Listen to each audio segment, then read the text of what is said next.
For many kids growing up in the late 80s and early 90s, watching a new kids movie meant turning on the latest Walt Disney animated film. If it wasn't in the theaters, it was on home video. The clamshell case,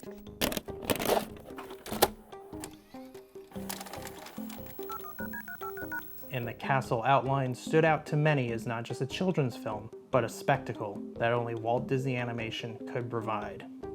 This is going to be a bit different. I'm not talking about just one making of. I am talking about the making of several movies within a 10-year span, and this is documented in Waking Sleeping Beauty.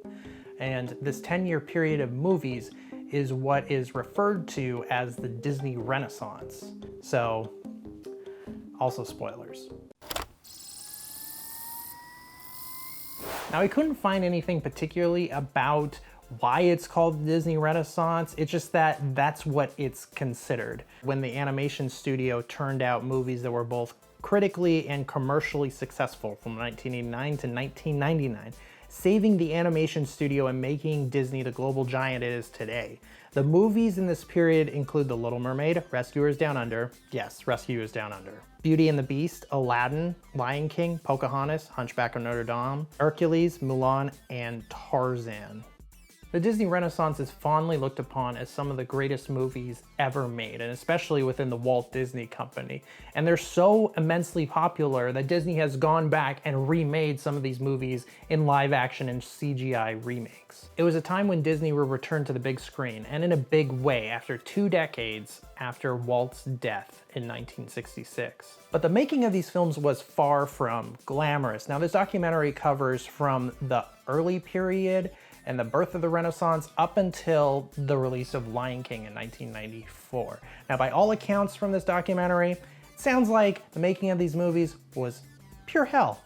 Now, looking by the cover, you would think that it's just a quirky indie comedy and nothing like the movies of the Disney Renaissance. But the title itself, Waking Sleeping Beauty, actually refers to Jeffrey Katzenberg, what he says in the movie when he was talking to the animators as head of motion picture division, talking about how we need to push further, we need to become the Disney of the past, of the movies that were made within the 30s, 40s, and 50s. To an outsider, it looked like a perfect world.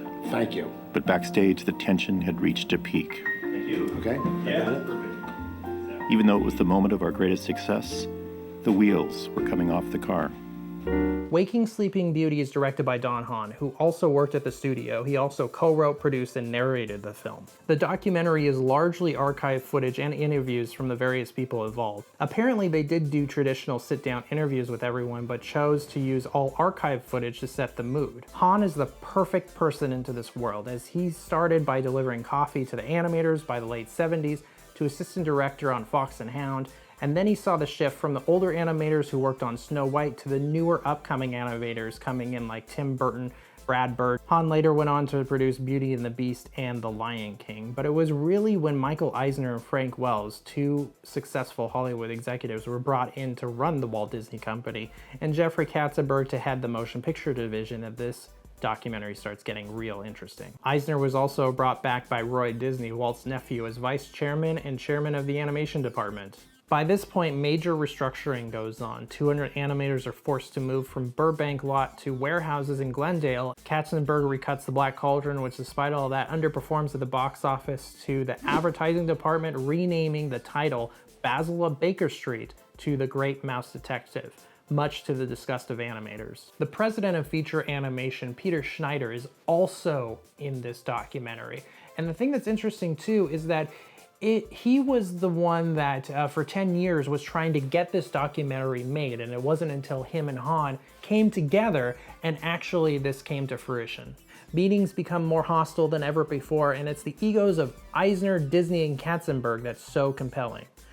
Each of them tried their own hand at showmanship, and something that is kind of similar to what Walt Disney did when he was alive with The Wonderful World of Disney. And I remember as a kid seeing Michael Eisner on The Wonderful World of Disney when it aired in the 90s. And also seeing some of the old making ofs, you would see Katzenberg like right in front, watching all the animators point to their storyboards, and then you'd have like Roy Disney showing up at the beginning of the Snow White VHS. So it's really interesting that these people really wanted to be front and center. Don Hahn mentions in the audio commentary that the word executive is not heard in the film, and that is because he wanted to make sure that those key studio heads, they were actually a part of the creative process, whether creative in business or creative in the films themselves. They all contributed, as well as the animators. And really, once the movies became popular, suddenly the animators were starting to get agents and they were starting to get more income. And so really, it was a power struggle between everyone about who wanted to take credit on these movies. To get back to Disney's Fable roots, the company brings in playwright, lyricist Howard Ashman and composer-songwriter Alan Menken to work on Oliver and Company. The two were known for creating the musical version of Little Shop of Horrors on stage. They would later work on The Little Mermaid, Aladdin, and Beauty and the Beast, arguably the key player in the making of the Disney Renaissance. Now, he is the person that brought the Disney musical back into popularity, and he is responsible for some of the best songs, including Be Our Guest and Part of Your World. And also something interesting is that Beauty and the Beast, when it was into production, actually was going to be a non-musical until Ashman got on board. Howard Ashman, a gay man, was first diagnosed with AIDS in 1988 and worked until he died in 1991 before the release of Beauty and the Beast. His influence on Disney films is still felt today, and what makes these movies classics. At 86 minutes, this does feel quite short. Now, I do appreciate the way that they approach this, which is largely archive interviews and being able to be a fly on the wall and just watch that time period, everything that's happening. Would I want it to be this long Ken Burns 10-hour documentary? Yes, I would love to see more of the individual aspects of the making of these movies, but as it stands, it's a solid making of, and it's also on Disney+, so you can check it out whenever. Well, that's it. That is my review of Waking Sleeping Beauty. If you liked it, please comment, share, and subscribe, and I will catch you on the next one.